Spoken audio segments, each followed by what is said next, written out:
Mike, hi. Good to see you again. How you doing? Very well, thank you, Simon. Good to see you. How are you? Yeah, good, thanks. Yeah, really good. Really, really good. Yeah, it's only Tuesday. I keep reminding myself, but been pretty busy this week. Market seems to be picking up a bit more positivity in certainly within the sort of portfolio companies we're working with. So yeah, good spirits. And how about you? How's things? Yeah, really good, thanks. Got a lot going on, doing some advisory work and a lot of coaching at the minute. So yeah, keeping myself busy with a few plates spinning. And yeah, like you said, feels like this week's going to have quite a few things ready for us. Yeah, perfect. Good to hear it. Okay, well, look, really excited to have you on the show today. I think we've known each other for a few years now in various different guises. Yeah, I think when I look back on some of the conversations I've had within the kind of outbound sales, business development, um, space, and people that I know, I think some of the insight and stuff that hopefully we're going to unpack in today's episode is going to really help people along their ways, whether that be the beginning, middle, or end of their careers. I think you've got great perspective on the companies you've worked in and kind of the stuff you've built and seen work and not work, right? So, that would be really cool to kind of dig into. Um, I guess for people that haven't seen this series of episodes, or it's the first time that they're tuning in, maybe it's good just to give a bit of context. So, last summer, like many people, they thought, let's do a podcast episode, right? Podcast series. But I really thought over the 10 years that I've been working within this space, particularly within scale up and startup kind of MarTech software companies, I built a really, really good network of people that like have amazing experience and career stories and insight into different topics. And I thought it'd be brilliant to kind of give back to the community a little bit more and try and tap into some of that insight and knowledge. So as you may see, I think we're something like 12 or 13 episodes in now, inviting subject matter experts or leadership profiles within different pillars or columns of experience. And they span things like sales enablement, RevOps, go-to-market kind of experience in hiring. We've got marketing, partner and alliance, and everything kind of in between, right? So today's all about building that kind of outbound sales engine, which I think in today's market, it's been challenging. There's no two ways about it for various different reasons. But if you can get this part of your business right and humming and doing some good stuff, you're giving yourself a great chance of obviously stuff coming out the other end of the funnel, right? If you don't and you fall down the pitfalls, then or your business isn't sort of tuned to this type of thing, then they can obviously open up more challenges. But without further ado, I thought I'd bring just a couple of stats, right, as I normally do with these episodes, just to try and set the scene. More really just about maybe how difficult this kind of area of the market is, or kind of some feedback from some of the reports that I read. But I'll try not to be death by stats, but a couple of the bits here is more than 40% of salespeople say prospecting is the most challenging part of the sales process. The second one is 44% of salespeople give up after one follow-up call.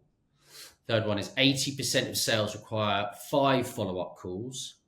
And the last one is it takes 18 calls to actually connect with a buyer. Okay. So hopefully that sets the scene. And we'll dive into the questions if that's okay. But for the people that don't, I know I've given you a little bit of an intro there, but for the people that don't know you, could you just bring people up to speed with a little bit about your career to date? Yeah, definitely. Yeah, thanks, Simon. So I come from a design background. I was educated in design thinking, and I started my sales career in 2011. I've been an SDR, I've been an account executive, I've been head of sales and head of global sales development. I was successful as an individual contributor in various organizations. So from the world's most valuable in Apple, but also through commercial real estate services here in London and SaaS partners within the Salesforce ecosystem when I was at Exactly. The most relevant chapter that I think makes sense for the audience today is from 2016 to now. So if I look at my whole career, this is probably my modern history. I was an account executive when I joined a Series A tech company, SaaS company called Church Desk. They were backed by Mangrove Capital Partners, so sharing a portfolio with Wix, Skype, and WalkMe. And I really did that to prove, I think, that there's a SaaS vertical for anything. I wanted to disrupt selling to the world's oldest institution, so the church. After 12 months of successfully closing as an AE, by my second year, I was responsible for outbound new business for the UK team. By my third, I was head of sales, so responsible for 8 account executives and all new business across our operating offices. I was London, Berlin, and Copenhagen. And from a markets perspective, that was covering UK, DAC, and Nordics. Then following Church Desk, I definitely had unicorn fever and I wanted to scale up. I joined a $4 billion rocket ship. It was Trip Actions, which is now called Navan. And I was the first sales development manager there for EMEA. I inherited a team of 3 and then grew that to a team of 12 while also building out the EMEA go-to-market playbook. But unfortunately, the timing was definitely not on my side. All of us remember, I won't dwell on it too much, but COVID showed up at quite an unfortunate time. And me being in a global TMC, so a travel and expenses company, it was very challenging for revenue, as I'm sure you can appreciate. And what it meant was offices globally were shut down. So London, Chicago, and a few others. The company since then has grown. But I think if you look back, company culture was definitely tested within that time of crisis. For me, at least, the silver lining was it allowed me to find my most recent post. So at Awin, I joined as head of global sales development. And for the past 3.5 years, I've been responsible for founding that department, so global sales development, which has grown from 0 in revenue to create a pipeline of about 18 million per year. And headcount across that time has scaled through 8 different hiring cohorts. The department has a full headcount of 13, which includes leadership, and then also individual contributors across inbound, outbound, and enterprise specialists across UK, EU, and US. And then that brings us here today. Awesome. No, that's really, really great experience. Thank you for that. And yeah, I can only imagine what it was like in Trip Actions at that time. COVID was not, and among many companies in the space that rely on that industry. So everything happens for a reason, I guess. But I guess we've done a few episodes around this type of topic. I find it fascinating, right? But this space must have changed dramatically, even in your modern experience as you described it, but certainly over the last 10 years. Can you share a few of the key milestones that you perceive, within that period? Yeah, I like the way you put it. I think milestones is interesting in that day to day, we're obviously going through a state of change always. It's always evolving, but you can't necessarily feel milestones when you're in them. But looking back, you can define them a lot more clearly. I think the obvious ones are technology, community, and then also, not sure of the terminology, but something around digital social selling. For context, when I was in my first role as an SDR myself, my tech stack was a CRM loaded with data, a telephone that I'd punch the information into every single time, a pen and a piece of paper. I often tell that story to my team, but I'm not old, right? I'm 34. But it references how quickly technology moves. It moves in a pace whereby companies of all sizes can now adopt certain technology to give a really effective and efficient go-to-market tech stack, whether you're an SME or certainly enterprise. I remember when I was at Exactly, we bought a tool called Tout App, which in course was, I think it was bought by Marketo, but it allowed us to send emails and then track the deliverability of it. So we could see if a prospect had opened our emails. And it really did feel like you had some sort of secret weapon. It felt like I was part of MI5, and there was almost this line we felt like we were crossing, more of like a social line, with some sort of boundary. It felt, it almost felt wrong to have such information. But fast forward a decade, and it's so normal that some people don't even look at open rates because it's kind of, we've had that accessibility for such a long time now. Rules and regulations definitely was a big one back in May 2018. So when I was at Church Desk, GDPR tightened straps of their rules and responsibilities. And it made, certainly for outbound, it made things a bit more challenging. It made that we had to evolve. We had to be very conscious of not only where we get our data from, but also how we store it.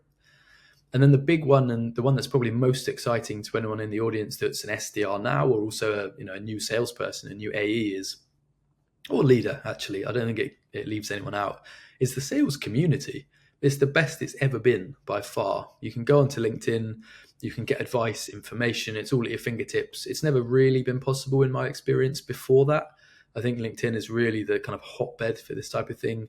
You can find coaches in minutes rather than months. It doesn't have to be referral. You can go in and there's a lot of different thought leaders, and there's obviously a lot of noise within that, but there's a lot of great social support. And for someone new to sales, it just helps you mentally and with a good attitude.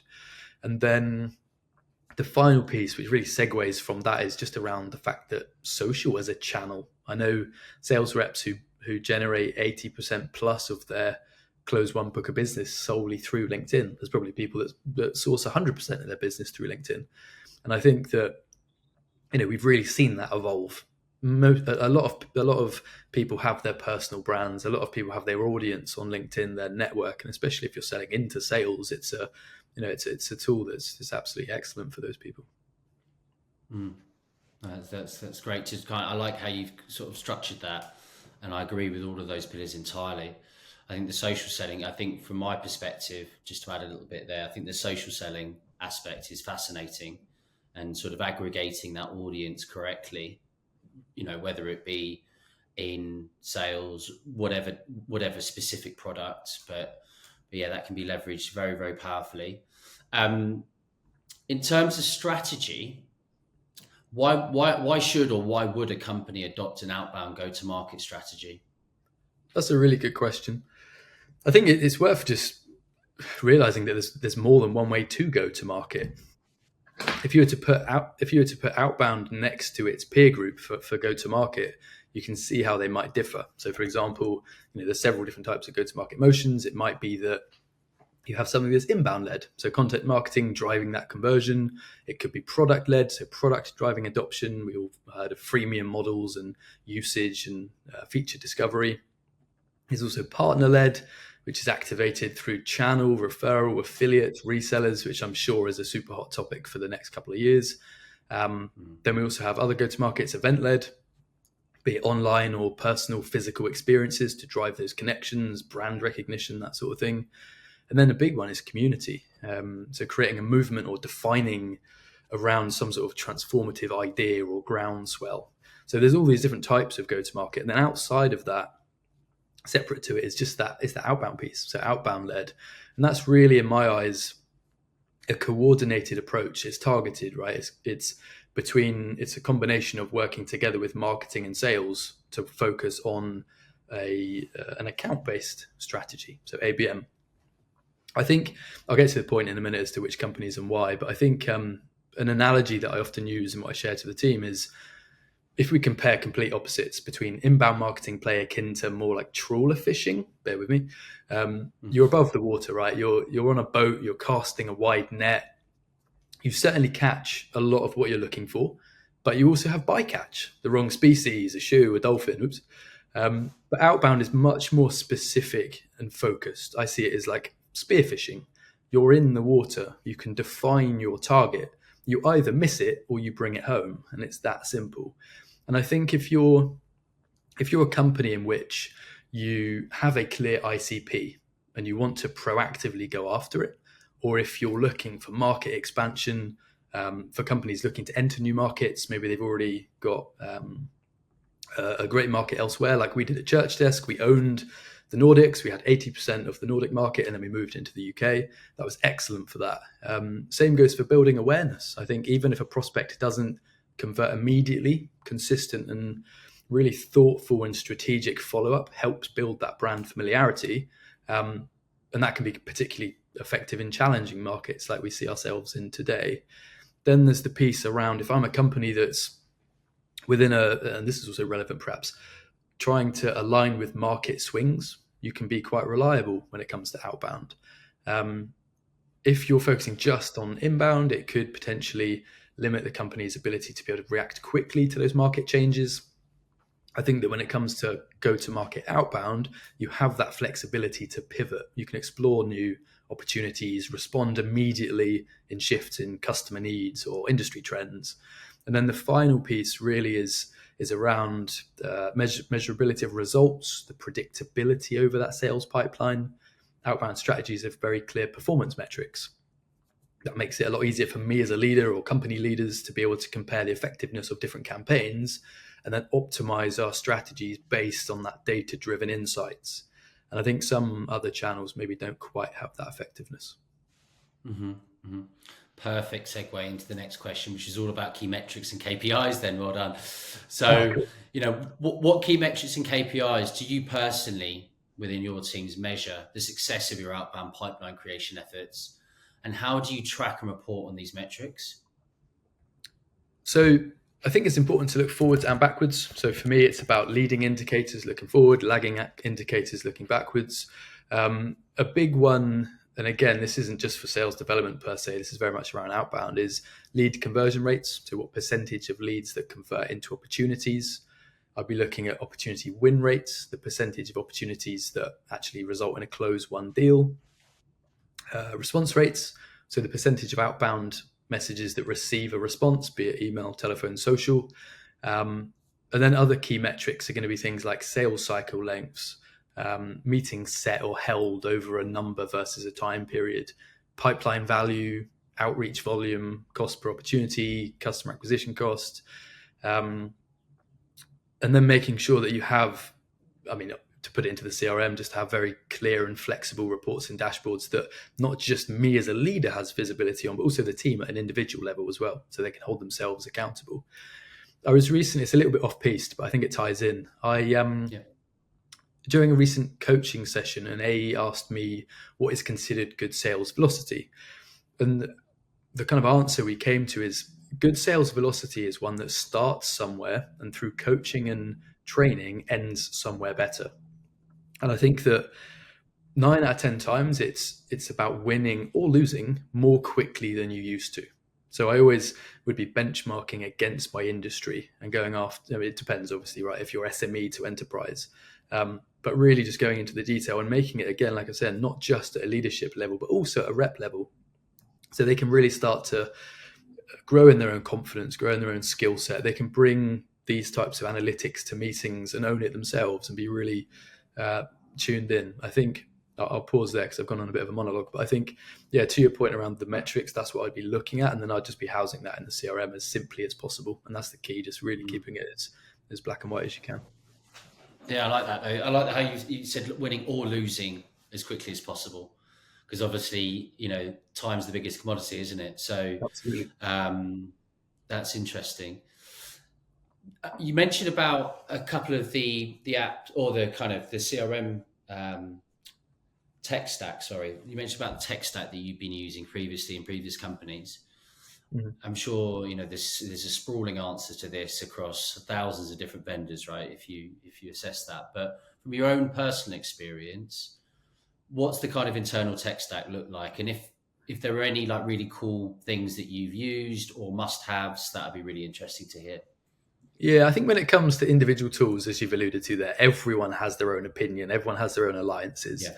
I think for me, like if we're talking about how do we build the best-in-class outbound sales engine, I look at it across buckets. So I'd first be looking at list, so tools to help procuring the best list for TAM, ICP, contact information. I'd then be looking at message, so tools, how does that allow me to support and track how that message is being received when I'm going outbound. Then it's about rep, so tools to support learning, development, in-seat efficiencies of my salespeople, SDRs or AEs.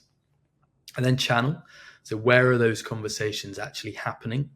Telephone, email, social. And then follow up. How do you systematically follow up and build a tech stack around that? So I would start there. I should probably also shout out Jerry Hill, VP at Connect and Sell, because it's his kind of framework. But I would start with those buckets. And I think that, to throw out some names, it might be, if I can throw out some names and it can stick if certain listeners want to check it out. But Tammy, LeadIQ, ZoomInfo, Gong, SalesLoft, Connect and Sell, Ebster, Apollo, Salesfinity, just any of the tech stack or tech vendors that fall into those key outbound buckets is where I would start my search. Obviously, it depends on what you really want to hone in on, focus on. Depends on the size of your company, depends on budget. But yeah, I would start less with the vendors themselves, but more about where are they going to fit in your tech stack and what are they going to deliver you when it comes to ROI. Have you personally had the opportunity to touch lots of those tools that you referenced, or they're just your peers that you've heard their experiences? Yeah, I've used a lot of them. So it's a bit of a joke, but when I was at Trip Actions, I think we had 47 pieces of tech. Now there's a balance, Wow. right? That's too much. Nobody was a master of anything. Everyone was reasonably average across the board with all of the tools. Whereas at Awin, we've built a tech stack that's actually very lean. We've used our CRM historically has always been Salesforce. We've also then built on top of that SalesLoft. We use Lead IQ when it comes to data integrity, and then we have a couple of other simple tools on top of that. But I like to keep tech stacks as lean as possible and as effective as possible, looking at ROI from tools rather than just spend. But yeah, naturally outside of that, there's some other great tools like Gong and Ebster, which I think is excellent when it comes to that data and analytics piece. One more follow-up question on that is: did that help you at Awin? Did you build the tech stack from scratch, or did you have any kind of like historic contracts that you inherited? Only Salesforce. So we had Salesforce at a company Okay. level, and then everything else was built on top of that. We tried a lot of other tools as well, and some just weren't quite as effective for what we were looking for. Yeah. I think going forward, now that we've got, and I'm sure we'll get there later, but AI is a kind of evolution and revolution of that. There's so many more tools that can be built into your existing tech stack, but also completely standalone tools. So yeah, there's a lot more to be done. But I think my overall premise is keep tech stacks based solely on what you're trying to achieve, keep them as simple as possible, and have the reps all become experts at all of the tools rather than average across a much wider set. Yeah, yeah. You touched upon it there. I mean, AI within all of these conversations becomes a big topic. And we just need to refresh our LinkedIn feeds, don't we? Or even the mainstream news, and it's just everywhere. Yeah. For some right reasons, and obviously the application and the use cases around that are still kind of forming, but it's obviously just a sprawling topic in general. It's created within the whole space, but probably within Outbound automation at scale. Can you tell a little bit about your viewpoint and how it's kind of affecting positively or negatively the work that you're doing?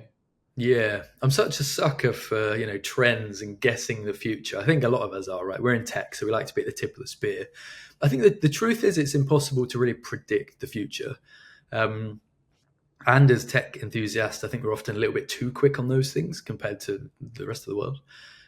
However, is AI big? Yes, absolutely. Is it disruptive? 100%.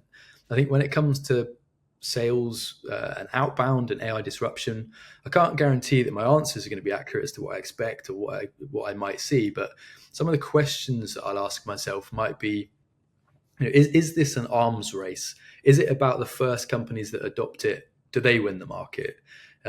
Is it going to be a transient advantage? Is it going to be here and then kind of disappear and evolve quickly enough that suddenly the impact and the excitement slows down because we can't keep up with its advancement? A question I've recently been pondering on is will it just saturate outbound? Can you imagine a world in which we wake up each day and we've got 200 personalized emails in our inbox? The tools can do that 100%. They can pretty much do it from now. And then suddenly that personalized outbound almost loses its sheen. And I think as outbound sellers, we will have to adapt to that. I think, my answers are probably like anyone's when it comes to like what I've seen in trends, and I appreciate nobody's come here for fashion advice, but I commented on someone's post yesterday on LinkedIn, which was around the fact that, flares were in, then they weren't, then they were, much of life is just this kind of pendulum, this shift. It's either in favor or it's out of favor. There's ebb and flood. And I think outbound still works, although the narrative is being challenged by a lot of AI tools. And as we move into the ebb, I think it'll be challenged further, but it's still going to work as we start to move back into flood. And I think one of the questions I ask is, like, will outbound evolve along the way? It absolutely has to. It's going to need to become effective. And I think if we look at our craft and what that means, there are lots of tools that can support that, right? There's a lot of ways that AI within the sales process can optimize certain things that otherwise might have taken the team a long time to do. We can find company information which we can use in relevant, personalized outreach. There's also tools that take it to the next level and they do it for you and send it out. And I don't know what the answer is going to be. But I think, am I excited by it? Yes, absolutely. Am I leaning into it? Yes. I think one of the tips I would say, if there's any leaders listening that haven't yet fully adopted it, quite a simple one, is actually going into your own tech stack, speaking to your account manager for any of the tools, like whatever it is that you've got in your tech stack. Have a call with your account manager and just ask them a couple of simple questions. How has AI been built into the tool over the past 6 months? Is it something that you're currently using within your tech flow? In the next 6 months, what does the product roadmap look like, and how can you implement some of those AI improvements into your existing tech stack? I think it can be quite easy to look outside of what you've already got and buy brand new tools, but actually it's been really impacted by the tools you've probably got already. So that's just my extra 2 pence, I guess. And the time that you can win back through that efficiency, I think, as well, isn't it? 100%. It's such a big efficiency play. Yeah. Okay. Cool. Hiring for. What do you think about AI? What's your kind of opinion? What's your thoughts on it? Yeah, it's interesting because, as I say, it comes up every one of these that we do. It comes up and very similar. I do see it as a huge enabler. I think it really is that efficiency play if used in the correct way. I haven't really seen like the perfect playbook with it yet. Certainly from a recruitment standpoint, I still see people using it, and I mean even my inbox, there being errors. You can sort of very easily see that it's part of a kind of AI kind of cadence, AI generated cadence. Yeah, so I'm a bit on the fence. I think you have to, with all these things, you have to lean into it, otherwise you get left behind. But certainly it's a really interesting topic and an area where clearly, again, linking back to the recruitment point, so much funding and so much growth and interest in companies that can leverage that. So it's certainly one to keep an eye on. But in terms of the within your roles as a leader, hiring for these people in your team, being SDRs, BDRs, whatever you may call them under those company umbrellas, from my perspective, it's always been really, really difficult. You're hiring fairly inexperienced people for arguably one of the hardest jobs for all the reasons I said at the top of the call. Yeah.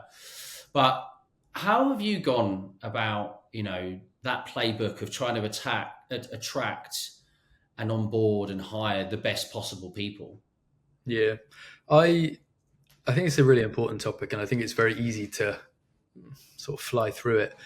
I invest a lot of time in the search itself. So I spend a lot of time on the way in so I can spend less time on the way out. We know that attrition can be quite difficult for junior sellers, whether they're SDRs, AEs. But I'll look for specific traits. And what that allows me to do is, from an SDR perspective, I can go after graduates and I can promise them a really successful coaching, mentoring, training, onboarding plan when they join me. Work ethic, if I boil it down to the specific traits that's worked for me at Awin, it's going to be work ethic. So doing the right thing even when no one's looking. It's about grit. So staying the course even when you want to quit. And that's such an important one. And then coachability. So not just being coachable, like so many people are coachable, but actively being the sort of person that seeks it out and wants to be coached. In my experience, they're the three traits that make the most successful SDRs and make my search more effective. I think if I look at the questions and how I find that, it's often a follow-up question of, okay, fair enough, but how do you search for those kind of specified traits? Is from a work ethic perspective, simple questions like, can you describe a time when you went the extra mile to achieve something? It doesn't matter if they've got sales experience or not. They might tell you about a musical accolade they've achieved or a sports success or victory. Grit might be something as simple as describe a time in which you had to handle rejection or faced a setback. If they're interviewing with you, they've probably experienced it in that space too. And then coachability is always leaning on the process itself. And I find that one probably the most effective in that it's right there, it's raw, is in hindsight, what would you have done differently during this interview process? And making sure that as a leader, you go into that ready and prepared with the right types of questions to find those traits always allows me to find the best talent at such an early stage. And then it's about promising them something they want. So it's a very deliberate thing. You're looking for these particular personality traits. And then if you map that back to the people that have been successful within the teams that you've built and you've been in charge of hiring for, do they all have those, or do they have elements of each? They all have those, but it's not necessarily the exact same degree. And also some people have other skills and traits outside of that. I think one of the most important points here is it doesn't mean that in my next build, my next organization, I hire specifically for those traits, because the environment might be different. If I'm selling a particularly technical product, I hate this phrase, but for lack of a better one, it might be that intelligence or technical acumen is probably what I call it, but that might be something I lean further into. It's about finding more experience, but I think it's really important not to just rinse and repeat everything you look for when you move organizations, because the truth is your go-to-market plan will be different, your day-to-day will be different, this company stage is likely to be different.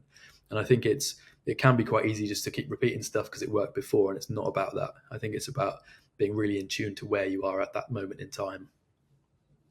So you're going in, assessing the landscape of the business that you've joined, matching a kind of criteria against that across those pillars, and then maybe dialing up on a particular singular attribute or trait dependent on that environment that you find yourself in. Yeah. Okay. Yeah, absolutely that. Okay, and then have a scorecard. And when you're speaking to those people, whoever scores the highest, move to the next round. Whoever scores below your benchmark, your index, is a no.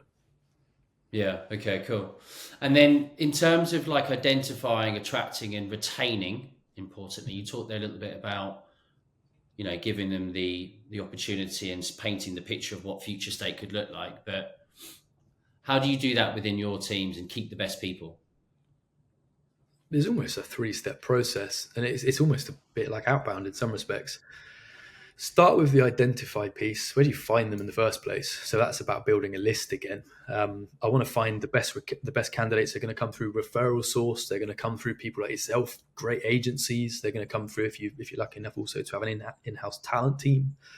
The attracting piece against the attaining piece is probably the most important, in that when I attract someone, it's a compelling message of why they would want to work with me. Like, what's in it for them? What's their motivation? And I'll try and just be completely honest about, this is what we as a company, as a team, as a department are trying to achieve, and how does that tie in? And then as a leader, to be able to retain people, it's just really truthfully living up to that message day by day, being the best person I can be, and then it's all in sync.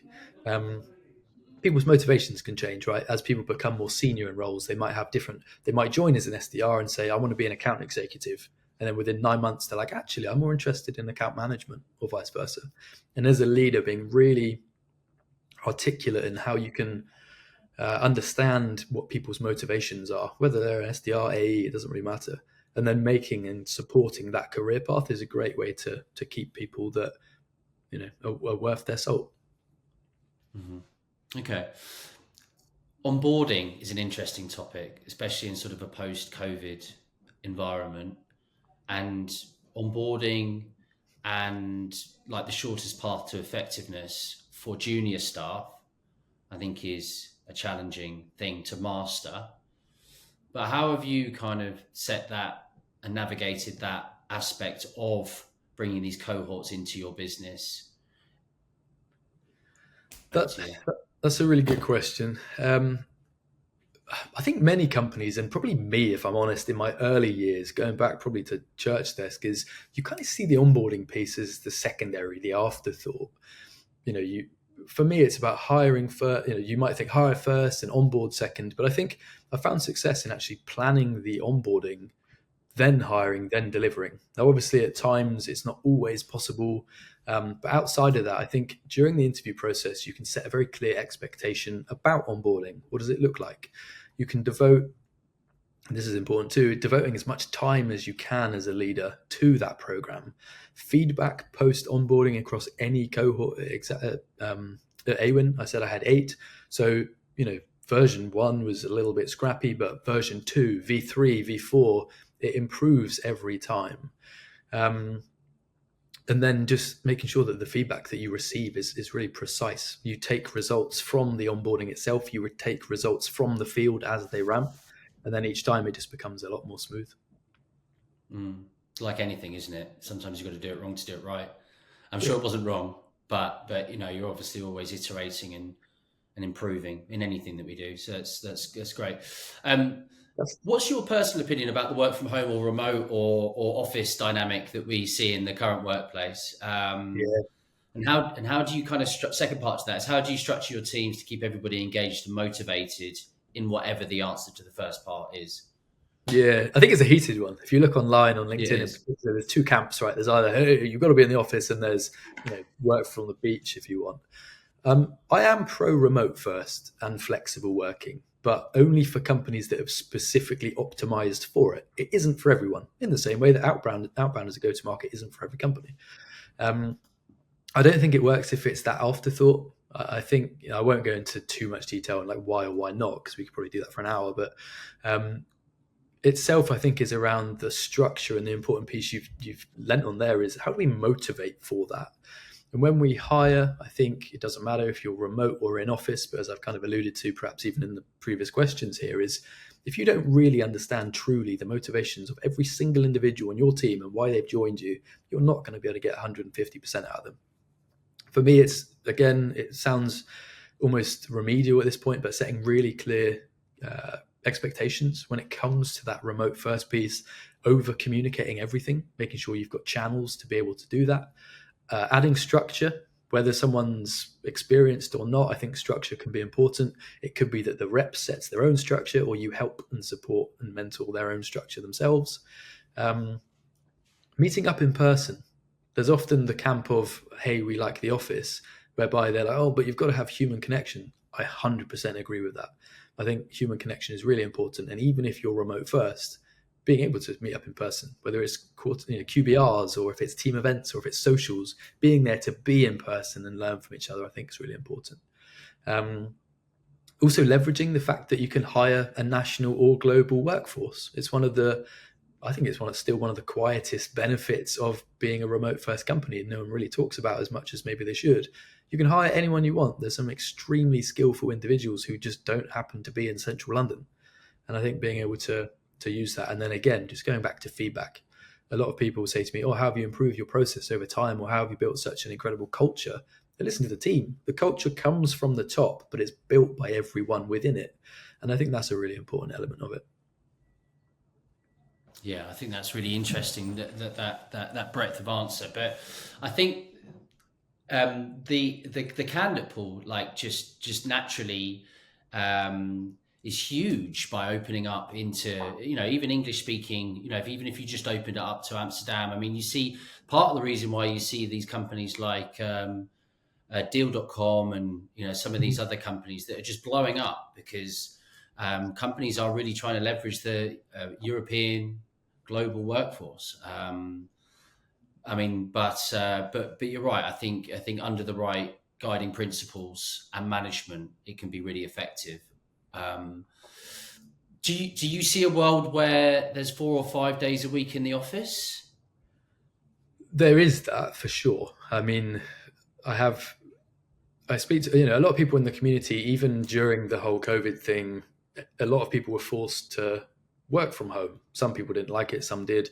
Some companies adopted the fact that actually we're going to be flexible, we're going to be hybrid. But then there's always stipulation around we're hybrid as long as you're in 4 days a week. To me, it's not particularly hybrid.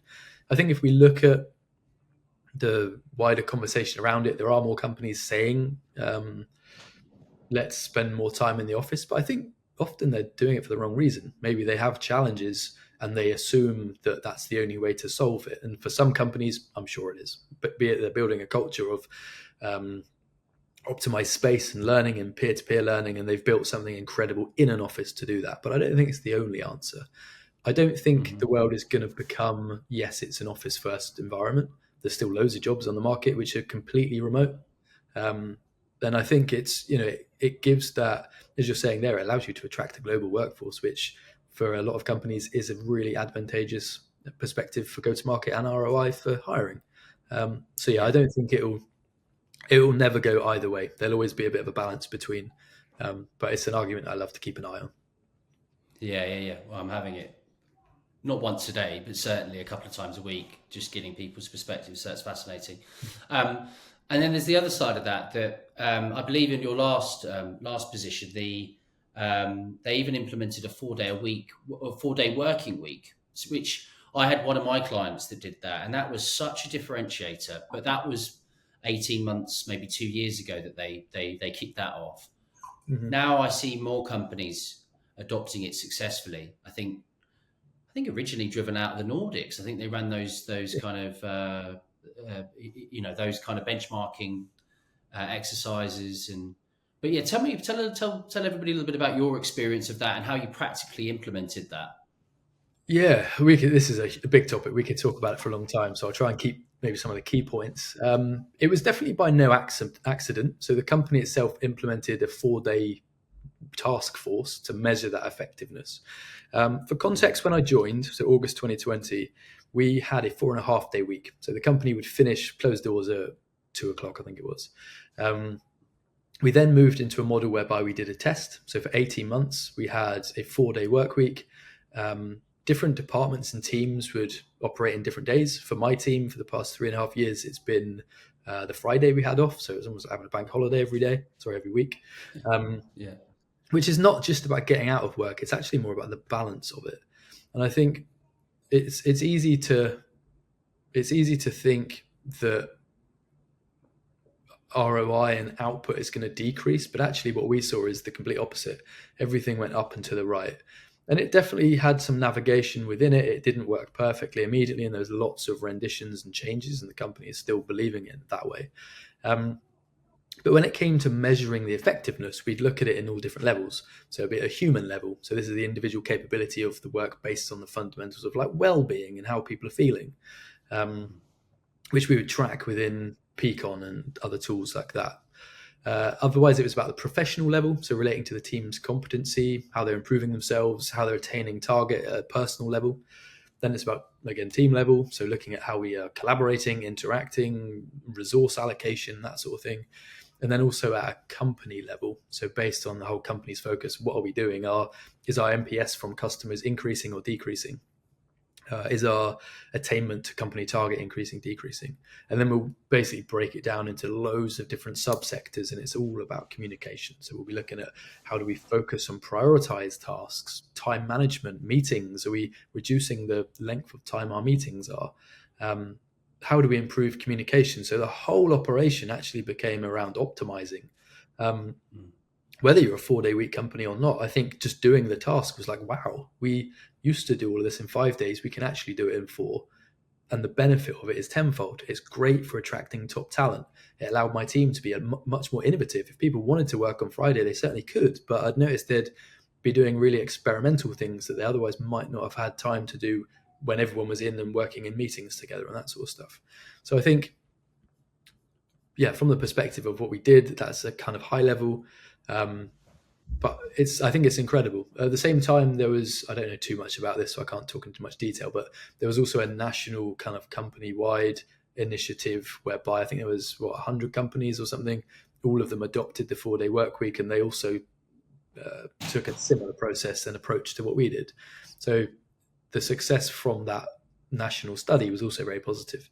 I'll pause there because I've gone on a bit of a monologue, but is there anything at all you want to unpick within that?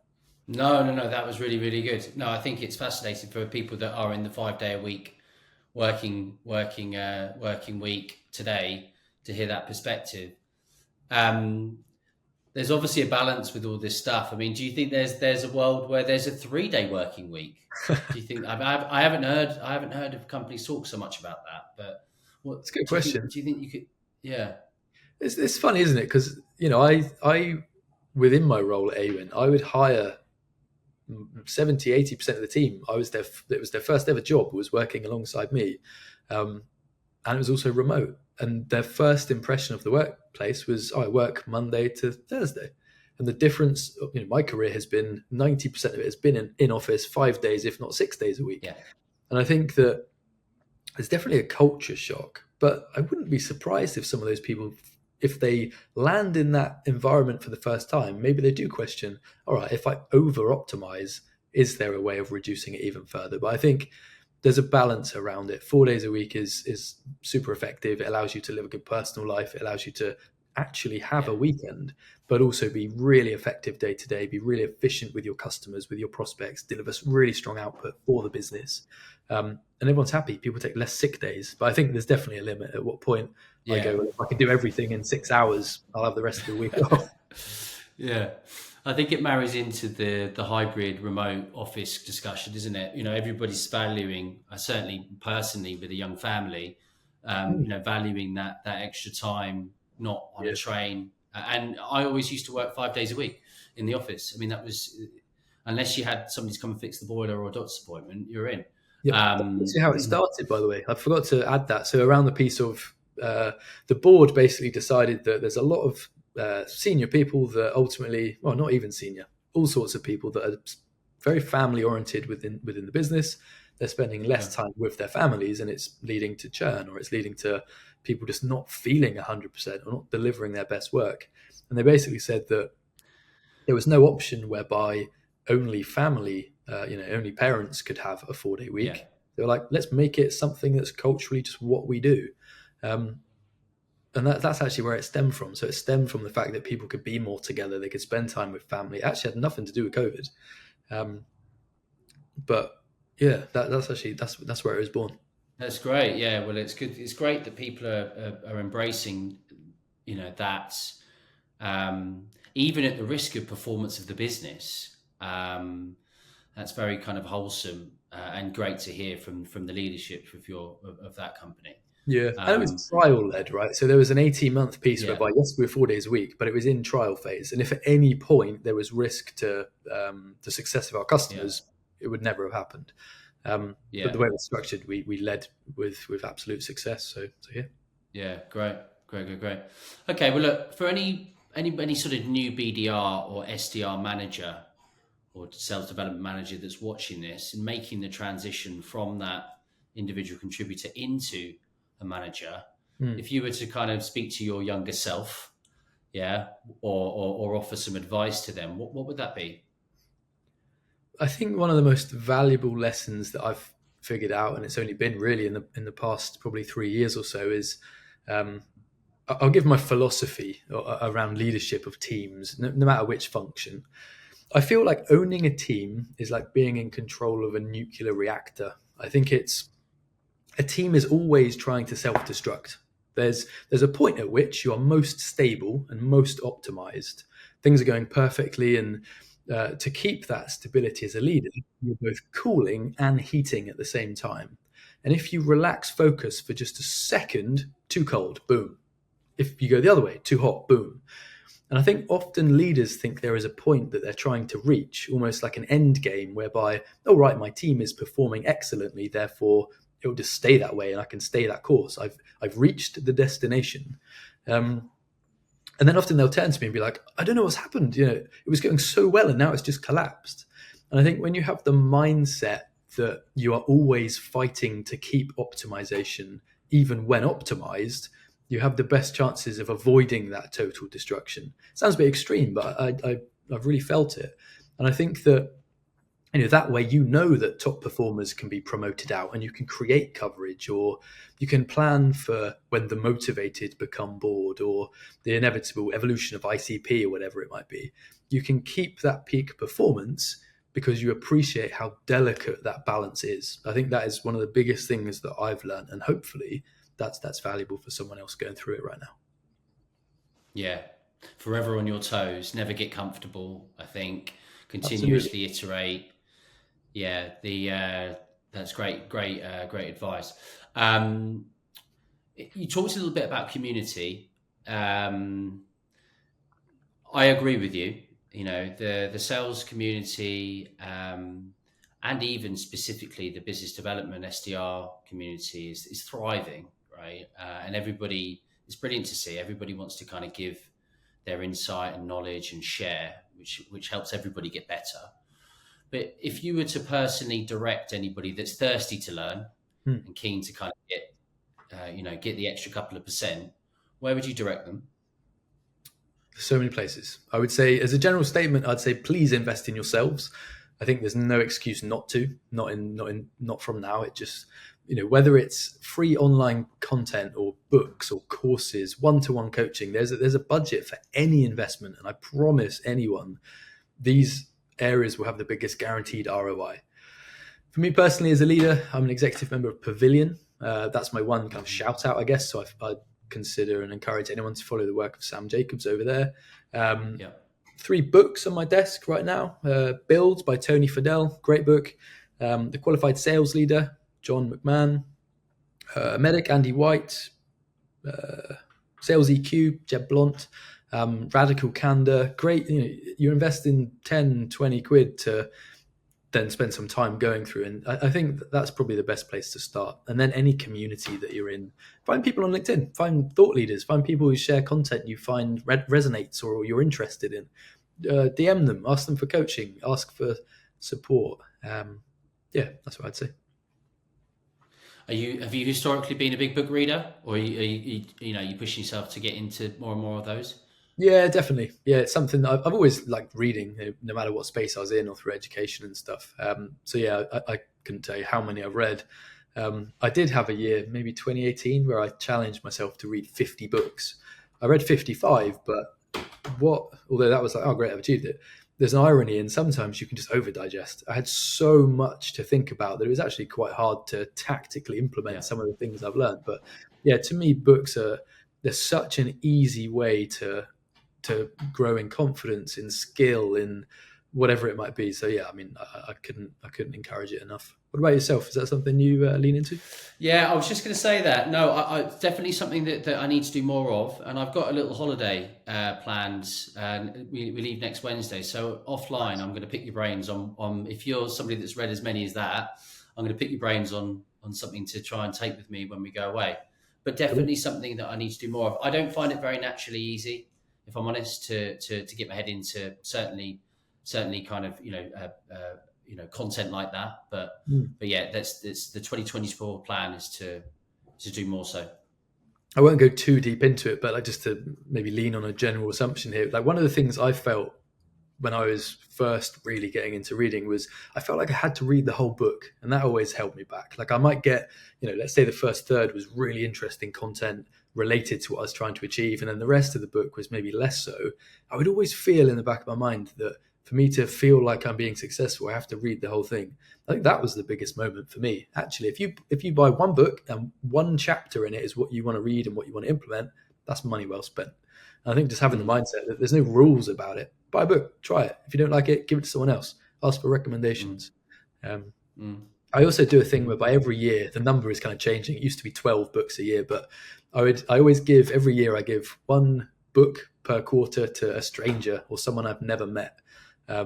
Maybe it's someone I've met on LinkedIn and we're having a conversation, but it's a way of just, I don't know, kind of encouraging things that I've enjoyed in books and being able to pass that on, I guess.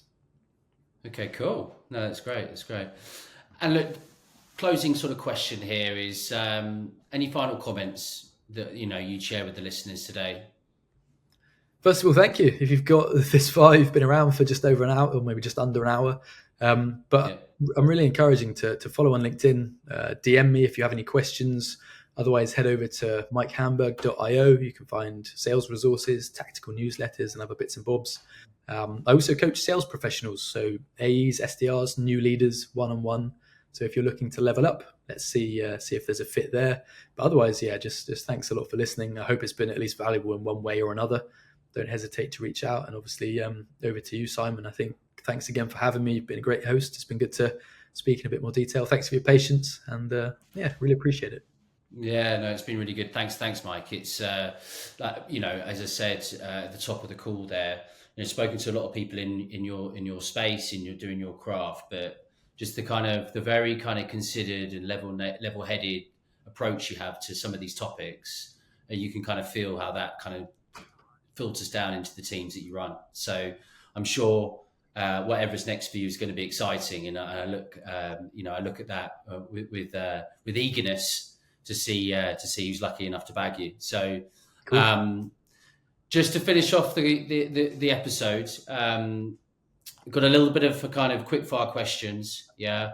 So I just want your first answer. No overthinking on this. There's going to be no major judgment, whatever the answer. Okay. If I have a reputation, is this where I ruin it? Yeah, this is where we might have a few people drop off. Favorite piece of tech or app you are using now? Google Maps is brilliant, but that's boring. I would say Berry Brothers and Rudd, their app, I collect wine, and it's an excellent way to see my collection, and I can interact with it and see all the stats. It's really cool, but a bit lame. Okay, cool. Night at the disco or night at the restaurant? Restaurant, 100%. Easy one. Yeah. Okay. Favorite food? Asian food. I know that's very vague and continental, but Asian. Yeah. Favorite movie? 14 Peaks, not a documentary. Yeah. Yeah, Really? I enjoyed that as well. Yeah. Favorite place that you visited on holiday or just generally visited in your life? First one that comes to mind is Sri Lanka. Recently? No. I've been 3 times. The last time was in 2018. Okay, cool. If you have one, what's your guilty pleasure? Ooh. You know what? It's TV when I'm sick. I don't watch a huge amount of TV, but when I'm ill, I actually really like to just lay there and just binge. I actually like it. Daytime telly. Okay. If you had one superpower, what would it be and why? Teleportation. Okay. Why is that? Not. I think it'd be helpful, right? I could help people. I could do stuff if someone needs me. I can appear. Yeah. I could go. Yeah. If I finish this, finish early. I'll pop to Sri Lanka. Yeah, that's what I'd do. Yeah. Okay, cool. Okay, last but not least, God forbid the house is burning down. You've got one personal item to save. What is it and why? It is. Years ago, my nan gave me a little St. Christopher. I think I might have actually nicked it, but whatever. It's. I think of her when I have it, and she's not around anymore. It's worth nothing, but it's worth a lot to me, so I'd find that. Sentimental value, yeah, of course. Okay, great. Well, thanks for being such a great sport, Mike.